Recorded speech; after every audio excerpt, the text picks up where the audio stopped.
자, 오늘 에스겔서를 우리가 살펴보도록 하겠습니다. 분량이 많은 책들은 제가 짧은 30분, 정확하게 30분을 제가 늘 메시지를 전하기 때문에 그 짧은 시간에 전하는 게 참 힘들어요. 그래서 양이 작은 책들은 제가 준비하는 것도 참 쉬운데, 이사야, 예레미야 뭐 너무 길잖아요. 그래서 이사야서도 핵심만 전했고, 에스겔서도 너무 많은 분량에다가 중요한 부분이 많아서, 그래서 역시 최대한 간추렸어요. 그래서 여러분들에게 에스겔서의 핵심 메시지만 전하도록 하겠습니다. 48장까지 거기다가 선지자들이 받은 환상과 계시 등이 이거 일일이 다 설명하고 지나가야 되는 부분이지만 핵심 메시지로 줄여서 말씀을 드리도록 하겠습니다. 여러분, 에스겔, 다니엘, 그리고 예레미야 선지자 등 이런 선지자들이 각각 하나님의 계시를 전하지만 사역의 모습이 달라요. 다니엘 같은 선지자는 우리가 다음 주에 살피겠지만 바벨론 메데파사의 중앙 정부에 들어가서 일을 하는 사람이에요. 그래서 하나님 나라의 영향력을 이방 나라에 중요하게 미쳤던 사람이에요. 그러니까 그는 공무원으로 일을 하면서 영향을 미쳤어요. 예레미야 선지자 같은 경우는 이스라엘 백성들의 멸망을 슬퍼하면서 울었어요. 그런데 에스겔 선지자는 1장부터 48장까지 보면 희망을 만들어줍니다. 그러니까 이스라엘 백성들 회복될 것이다, 그런 희망을 주고 있는데, 이 에스겔 선지자의 말씀이 오늘 우리에게도 굉장히 중요하게 적용되어야 될 말씀이에요. 때로는 실패하고 무너진 부분이 있고 위기가 왔어도 하나님께서 말씀을 통해서 회복시켜 주시고, 더욱이 성령의 권능이 우리로 하여금 생동감 있는 삶을 살게 할 줄로 믿습니다. 자, 성전에 대한 환상이 유난히 많이 나오는 에스겔서입니다. 성전 환상으로 전부 이어져 있고, 그리고 예루살렘에 대한 환상으로 마무리되고 있는 그 부분을 오늘 마지막 본문의 말씀 오늘 제가 읽어 드렸습니다. 자, 그러면 에스겔서에서 보여주는 성전, 어떤 모습일까요? 뭐가 성전일까? 자, 거슬러 올라가서 솔로몬이 성전을 완공을 했습니다. 그리고 성전을 하나님께 봉헌하면서 너무너무 기뻤습니다. 다윗이 성전 건축을 계획했고 헌금도 했잖아요. 아들이 아버지의 유업을 감당한 거예요. 그리고 성전을 봉헌하는데 아름다운 성전, 금으로 완벽하게 입힌 성전이었습니다. 그런데 여러분, 그 성전이 성전인 이유가 뭘까요? 금으로 지었기 때문이 아니에요. 성전의 가장 중요한 부분이 열왕기상 8장에 보면 솔로몬이 성전을 봉헌할 때 구름이 여호와의 성전에 가득했다 그랬어요. 여러분, 이해가 되지 않죠? 성전 안에, 실내에 구름이 가득하다니, 이게 여러분 하나님께서 신비하게 하나님이 여기 계신다라는 표시로서 구름을 채워주신 것이고, 그것이 바로 여호와의 영광의 상징입니다. 하나님의 사람 모세가 애굽에서 이스라엘 백성을 이끌고 와서 하나님께서 주시는 말씀을 받을 때 산에 올라가죠. 산 꼭대기에 구름이 꽉 차 있었어요. 하나님이 여기 계시다라고 하는 사인이었고, 올라가지 못한 이스라엘 백성들은 산 아래에서 모세가 있을 곳을 바라보니 여호와의 영광의 상징, 임재의 상징인 구름이 가득했습니다. 성전이란 하나님이 거기 계실 때 성전인 것입니다. 건물이 얼마나 화려한가, 좋은 재료로 썼는가, 이거 아니란 말이에요. 이게 성전이에요. 역대기나 열왕기상에 계속해서 나오는 말씀이 뭐냐 하면, 왜 성전이 성전이냐? 하나님의 영광이 거기 가득하죠. 하나님이 직접 이렇게 말씀하세요. 내가 나의 이름을 거기다 두겠다. 여러분, 사람마다 이름이 중요해요. 내 이름, 이름의 의미, 누군가가 내 이름 불러주는 것, 그것 때문에 누군가는 시에서, 꽃이라는 시에서 이름 불러주는 것의 의미를 담기도 하지 않았습니까? 여러분, 하나님의 이름, 십계명에도 나오죠. 여호와 이름을 망령되게 일컫지 말아라. 왜 그런가 하면 이름은 존재예요. 존재. 이름이 인격이에요. 누군가에게 그 이름을 계속 불러주면서 그 사람이 그 이름으로 묘사되는 거예요. 하나님의 이름이 성전에 있겠다는 것은 하나님이 거기 계신다는 메시지입니다. 그러니까 성전이 왜 성전이에요? 화려하기 때문에, 멋진 디자인 때문이 아니에요. 인테리어 때문이 아니에요. 하나님이 거기 계시는 거예요. 그걸 구약에서는 구름이 가득한 모습으로 그렇게 보여주셨어요. 그런데 여러분, 에스겔서에 크게 둘로 나뉘어요. 그게 뭐냐 하면 하나님의 성전 안에서 하나님의 영광의 상징인 구름이 밖으로 빠져나가는 것, 이게 뭘까요? 이스라엘의 멸망, 성전이 더 이상 성전이 아니다. 또 하나의 기가 막힌 하나님의 사인은 하나님의 영광이 다시 성전 문으로 들어가서 성전 안에 꽉 찬 모습, 이렇게 크게 둘로 나뉘는 거예요. 여러분, 하나님의 영광이 예배당에 꽉 차 있을 때 우리는 이곳이 성전이 될 수 있어요. 성전은, 건물로서의 성전은 없어요. 우리가 예배를 하는데 예배하는 우리가 교회예요. 이 건물은 그냥 예배당이죠. 그런데 우리가 정말 예배하면서 감격스럽게 하나님이 여기 계시는군요, 이게 경험되면 우리의 예배 드리는 곳이 성전이고, 또 삶의 현장에 가서 정말 내 삶이 하나님이 기뻐하시는 대로 정직하게 열심히 살며 옆에 있는 사람들을 즐겁게 해주며 살아가면 삶도 성전이고, 그리고 신약 성경에서 말씀하는 대로 우리의 몸도 성령이 거하시는 전, 바울 사도가 그렇게 정리해요. 내 안에 성령이 계시면서 내 삶이 성령이 시키는 대로 아름답게 살면 나는 성전된 삶을 사는 것이고, 예수님이 이 땅에 오셔서 성전을 보여주셨어요. 진정한 성전. 그래서 예수님 시대에 있던 성전은 다 무너져 버리고 말지만, 여러분, 손으로 짓지 않은 진정한 성전이 이 땅에 존재하는 거예요. 예수님이 십자가에 못 박혀 죽으시고, 그리고 한 40년이 채 안 돼서 로마에서 다 성전이 짓밟힙니다. 불타버리고 무너져 버려요. 다시 재건되지 않습니다. 하나님이 재건되지 않도록 하셨어요. 그 자리에는 이슬람의 모스크가 있고, 그리고 참된 성전이 뭐예요? 예배하는 성도들, 예수 믿는 사람들이 세상에서 바르게 살아가면서 사람들이 예수 믿는 사람 보고 정말 저 사람들이 있어서 세상이 희망이다, 그러면 성전이 되는 거예요. 그래서 이 에스겔서의 환상, 여러분, 앞부분은 여호와의 영광이 문지방을 건너서 밖으로 나가요. 에스겔 9장, 10장, 11장 등에 나옵니다. 영광이 빠져나가요. 그러니까 예루살렘 성전은 빈 공간이 되는 거예요. 사람이 아무리 많이 있어도요, 아무리 좋은 것들 갖다 놔도 그건 빈 공간이에요. 하나님이 안 계시니까. 이게 예루살렘 성전의 붕괴, 이스라엘의 멸망을 상징해줘요. 그러다가 43장 이하로 가면 드디어 하나님의 영광이 다시 성전문으로 쑥 들어가세요. 회복이에요.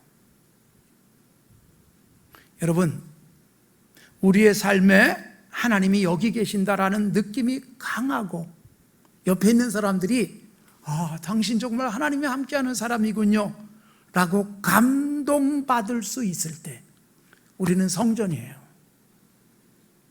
이스라엘이 성전된 삶을 살아야 되는데 그렇게 못 사니까 하나님이 떠나시니까 예루살렘 그리고 성전 다 불타버리고 무너져버리고 말았다는 것입니다. 여러분, 그리스도인이 정말 하나님의 영광이 내 삶 속에 가득한지 점검하며 사셔야 되고요. 교회가 화려한 건물을 자랑하고 사람의 숫자를 자랑하고 그리고 많은 재정적 능력을 내세우기보다 여호와께서 여기 계시는 공동체입니다, 이게 드러날 수 있어야 돼요. 그래서 세상 사람들이 예수님이 마태복음 5장 16절에서 말씀하신 대로 교회가 하는 일들을 보면서 하나님의 이름에 합당한 영광을 돌릴 수 있을 때 우리는 성전이고 우리의 삶이 성전의 가치를 드러내는 것입니다. 에스겔서가 그걸 강조해 주고 있는 거예요. 자, 우리의 삶에 여호와의 영광이 가득하게 하십시오. 자, 그러면 에스겔 선지자가 본 또 하나의 환상이 37장에 나와요. 이건 역시 무너져버린 이스라엘, 완전히 멸망한 예루살렘, 그러나 어떻게 회복되는가를 보여주는데, 이 에스겔 37장에 하나님의 영이 에스겔 선지자를 어느 골짜기로 데려갔어요. 골짜기에 보니까 뭐가 있었는가? 사람의 뼈들이 가득했어요. 해골만 있어요. 근데 그게 막 흐트러져 있는 거예요. 굉장히 많아요. 뼈가 아무리 많아도 뼈는 뼈입니다. 공동묘지 같은 곳이에요. 그것도 여러분 그야말로 킬링 필드 같은 곳이잖아요. 해골만 가득하니까. 그런데 하나님이 선지자에게 물어요. 얘야, 이 뼈들이 살 수 있을까? 근데 여러분 선지자가 황당하죠. 아니, 이 뼈가 어떻게 살아요? 에스겔이 확인해 보니까 뼈들이 너무 오래됐어요. 다 말라서 손으로 쥐면 먼지가 될 것 같은 그런 뼈들인데, 하나님이 묻습니다. 이 뼈들이 살 수 있을까? 선지자가 하나님이 아시지요. 그때 하나님이 선지자에게 하나님의 말씀을 입에 넣어줘요. 외쳐라. 그래서 하나님의 말씀대로 외치니까 뼈들이, 흩어져 있던 뼈들이 척척 들어맞아가지고 사람의 형상을 해요. 또 외쳐라. 하나님 주신 말씀을 선지자가 입에서 내놓으니까 여러분 그 뼈들 위에 힘줄이 덮여요. 또 말씀을 전하니까 살이 꽉 차게 돼요. 그래서 제법 사람의 모습이 돼요. 그러나 여전히 시체예요. 이번엔 선지자에게 말씀을 하십니다. 생기를 불어넣어라. 그래서 선지자가 외칩니다. 생기야, 사방에서 몰려와서 이 죽음을 당한 자들에게 들어가라. 그래서 생기가 들어가고 나니 여러분 37장 10절에 보니까 살아서 일어나는데 큰 군대였어요. 원래 이스라엘이 출애굽을 했을 때 하나님이 이스라엘을 향해서 하나님의 군대라고 묘사했어요. 광야 생활이요, 하나님의 군대, 세상을 이기는, 세상의 허망한 가치관과 싸우는 군대. 하나님을 뭐라고 불렀어요? 만군의 여호와, 군대의 하나님이에요. 여러분, 그것이 회복되는 거예요. 뼈다구들이 꽉 찼지만 아무 힘이 없잖아요. 밟고 다닌다고 아프다고 합니까? 밟혔다고 무슨 감각이 있습니까? 그런데 여호와의 말씀이 임하고 마지막 생기가 들어가니까 그 뼈들이 살아나는데 큰 군대가 되어집니다. 여러분, 이건 무엇을 말씀하고 있는가? 이스라엘이요, 출애굽을 했을 때 하나님께서 애굽처럼 살지 말아라, 가나안에 들어가면 가나안 사람들처럼 살지 말라, 그래서 주신 말씀, 이걸 모세가 산에 올라가서 받았다는 겁니다. 그리고 끊임없이 선지자들이 그 말씀을 외쳤어요. 그런데 그 말씀대로 살지 않습니다. 점차 죽어가요. 그러다가 이스라엘이 뼈다귀처럼 된 거예요. 골짜기의 뼈다귀, 가까이 가고 싶어 하지도 않는 그런 존재가 돼버린 거예요. 그걸 다시 회복시키신다, 선지자를 통해서. 무엇으로 회복되어져요? 말씀이 임할 때. 하나님의 말씀이 강력하게 임하니까 뼈들이 척척 들어맞고, 하나님의 말씀이 임하니까 힘줄이 붙고, 하나님의 말씀이 임하니까 살이 생기고, 하나님의 말씀이 임하니까 벌떡 일어섭니다. 여러분, 여기서 중요한 게 뭐냐? 우리의 삶도 마찬가지예요. 우리가 아무리 공부를 많이 하고 똑똑하고 돈이 있고 권력을 갖고 있어도 하나님의 말씀에서 벗어나면 뼈다구가 움직이는 것과 다르지 않고요, 힘줄만 있는 인간이 움직인다는 것이에요. 혐오스럽습니다. 살만 붙어 있는 죽은 자가 움직인다고 생각해 보세요. 여러분, 하나님의 말씀 없이 살아가는 인생이란 그런 것입니다. 권력을 갖고 힘을 갖고 있는데 언젠가 무너져 버려요. 언젠가 주저앉아요. 우리는 어떤 상태입니까? 골짜기에 흩어져 있는 뼈다구 같은 상태. 여러분, 여기 있으면 안 되잖아요. 오늘날의 교회는 어떨까요?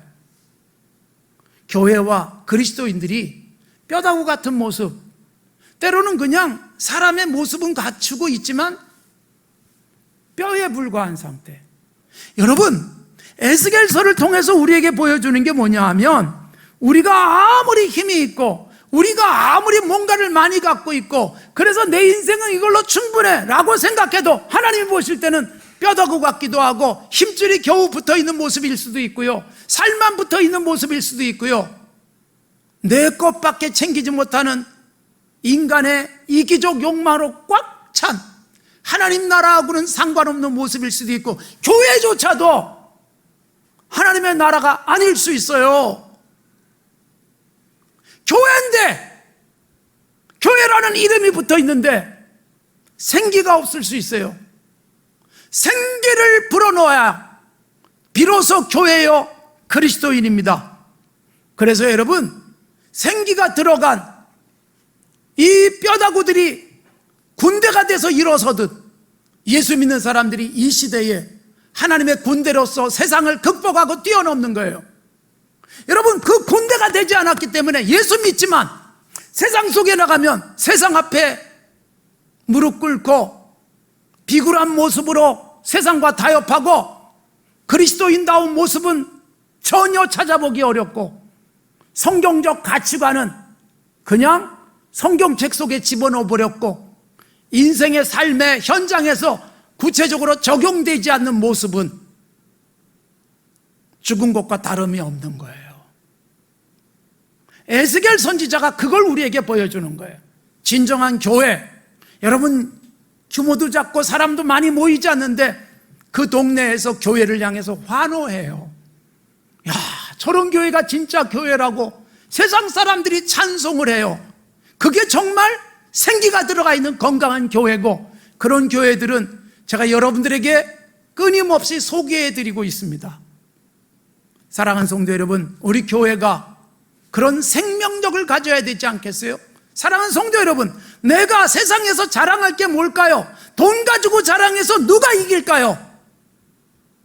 내가 살고 있는 집이 좋아서 그거 자랑한다 한들 이길 수 있을까요? 훨씬 더 좋은 게 많은데, 훨씬 많이 가진 사람이 많은데 어찌 이길 수 있겠어요? 예배당이 거대해서 사람이 많아서 그것 가지고 힘 자랑하면 세상이 이길까요? 돈 많은 세상이 단체들이 얼마나 많고 수많은 멤버십을 가지고 있는 공동체들이 세상에 얼마나 많은데, 우리가 다른 건 뭐예요? 생기가 우리 안에서 살아 움직이면서 세상과 다른 가치관, 세상과 다른 삶의 열매, 이걸 드러낼 때 여호와의 군대예요. 세상을 이기는 거예요.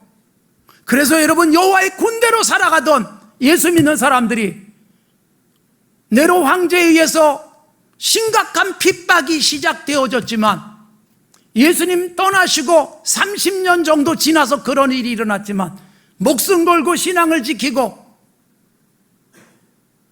검투사와 싸워서 죽어가고 맹수와 싸워서 죽어가면서 심지어 화형을 당하기 전에 예수님 안 믿는다고 말 한마디만 해라, 그러면 살려줄 테니까 나가서 예수 믿어, 이거 한마디만 해. 그런데 그걸 안 하고 죽는 폴리갑 같은 순교자가 있는 거예요. 이게 생명력이에요. 일제가 고문하고 고문하면서 주기철을 이기질 못했어요. 죽일 수는 있었지만 이게 생명력이에요. 이게 교회여야 되는 거예요. 이게 그리스도인이에요. 사랑하는 성도 여러분, 우리는 과연 살아있는가? 나에게 생기가 있는가? 점검해 보십시오. 그래서 37장 그런 환상, 그리고 마무리 짓는 말씀이 오늘 본문 말씀. 여러분, 여기에 여호와 삼마라는 선포로 끝나요. 성전이 회복되어지고 예루살렘이 회복되어집니다. 예루살렘, 정방형의 예루살렘을 여기서 그려주고 있어요. 4,500척, 4,500척, 4,500척, 사방의 합계가 18,000척. 가장 넓은 공간인 정사각형의 이 예루살렘, 거기다가 12개의 문, 동서남북으로 세 지파의 이름씩, 루벤, 시몬, 레위, 유다, 단, 납달리, 갓, 아셀, 이사갈, 스불론, 요셉, 베냐민, 어느 한 지파 하나 빠지지 않은 예루살렘의 12문, 예루살렘이 완벽하게 회복된 거예요.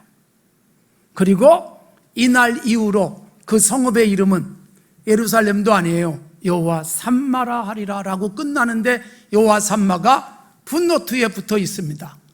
여호와께서 거기 계신다. 그러니까 여러분, 하나님의 영광이 떠나버렸던 성전, 그런데 이제 하나님의 영광이 들어가고 이제부터 여호와께서 거기 계신다. 그래서 예루살렘의 회복이고 성전의 회복이에요. 그리스도인이 그리스도인으로 살아가는 것은 여호와께서 여기 계심을 드러내는 거예요. 세상 사람들이 예배당을 보면서 여호와께서 저기 계시는 것 같아, 정말 신이 있다면 저기 계시는 것 같아 라고 말할 수 있어야 진정한 교회다운 교회예요. 저 사람에게는 하나님이 함께하는 것 같아 라는 말을 들었던 사람은 돈이 많아서가 아니었습니다. 높은 지위를 갖고 있었기 때문이 아닙니다.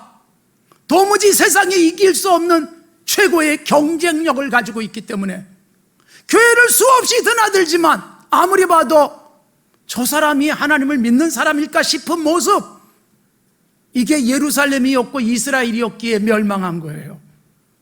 오늘날의 한국교회가 여호와 삼마일까요? 우리 교회가 여호와 삼마여야 합니다. 여호와께서 거기 계신다. 내 삶이, 내 인생이 여호와 삼마, 우리 가정이, 그리고 우리 자녀들이 여호와께서 거기 계신다. 여러분, 아무리 든든한 아버지가, 어머니가 백업을 해줘도 항상 옆에 있을 수 없듯이, 그러기에 여러분, 우리는 하나님이 거기 계시도록, 하나님이 그 아들 속에 역사하도록 축복하고 기도해 주면서, 하나님이 내 안에 계세요, 그래서 어떤 문제도 뛰어넘고 승리하는 세상에서 빛이 되어지는 모습으로 살아갈 때, 그때 진정한 그리스도인입니다.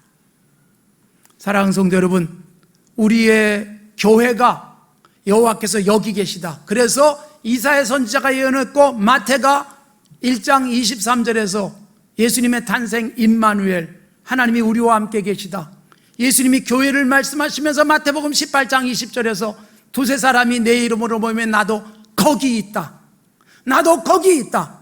여러분, 주님이 바로 여기 계시는 거예요. 내게 계시는 거예요. 세상이 볼 때 주님이 저기 계시네 라고 얘기할 수 있는 건강한 교회, 그런 교회가 47장에 보면 성전에서 물이 흘러나와 가지고요, 세상을 촉촉이 적시고 바다를 만들어내고 생명이 넘치는 세상이 되어지는 환상이 47장이에요.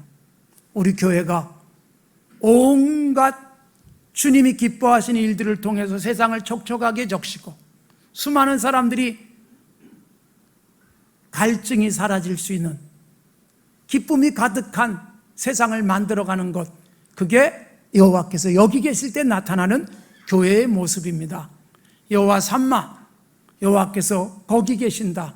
오늘 우리의 삶 속에 경험되기를 바랍니다.